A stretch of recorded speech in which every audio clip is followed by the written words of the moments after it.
ये दिनांक 26/4/26 को थाना मानिकपुर में महिला के साथ एक जो घटना हुई थी उसमें उसके भाई की तहरीर के आधार पे सुसंगत धाराओं में थाना मानिकपुर पर अभियोग पंजीकृत किया गया था।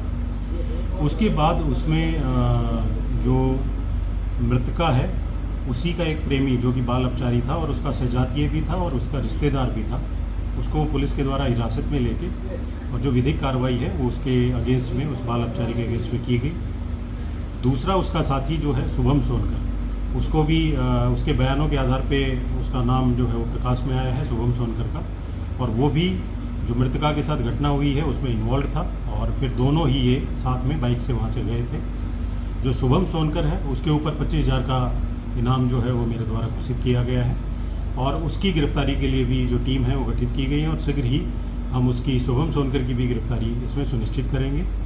इसमें जो मृतका है वो जिसका बाल अपचारी प्रेमी था, जो कि इसका सजातीय भी है और रिश्तेदार भी है, उससे फ़ोन पे अपने फादर के नंबर से ही वो बात करती थी और रात में 9 बजे से 11 बजे के बीच में 10 बार उनकी आपस में बातचीत हुई थी, जो कि उनकी कॉल डिटेल रिकॉर्ड में निकला है और उसी फ़ोन के माध्यम से ही उसने उसको मिलने के लिए जो आम का बाग था वहाँ पे बुलाया गया था और वहीं पे फिर ये घटना उनके द्वारा कारित की गई थी। इसमें जो बाल अपचारी के साथ साथ जो अन्य उसका साथी है उसके ऊपर इनाम घोषित करके उसकी भी हम शीघ्र गिरफ्तारी सुनिश्चित करेंगे। देखिए, यह अत्यंत दुखद घटना है और इसको लेकर के पुलिस प्रशासन द्वारा शुरुआत से ही पूरी संवेदनशीलता के साथ इसमें कार्रवाई की गई है।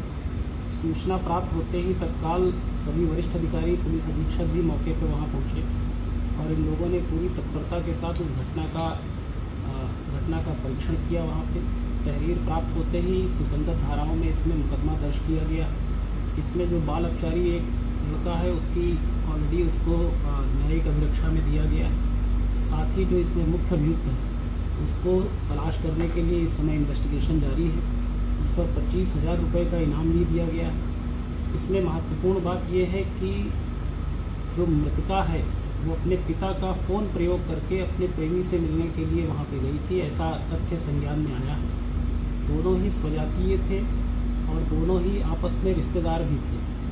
तो इस संबंध में प्रत्येक एंगल से इन्वेस्टिगेशन किया जा रहा है। पुलिस द्वारा जो मुख्य अभियुक्त है उस पर इनाम की भी घोषणा की गई है और शीघ्र ही इसमें गिरफ्तारी करके इसका पूरी तरीके से निराकरण किया जाएगा। इसमें महत्वपूर्ण बात यह है कि किसी भी प्रकार की कानून व्यवस्था की स्थिति उत्पन्न नहीं हुई है। शांति व्यवस्था पूरी तरीके से कायम है।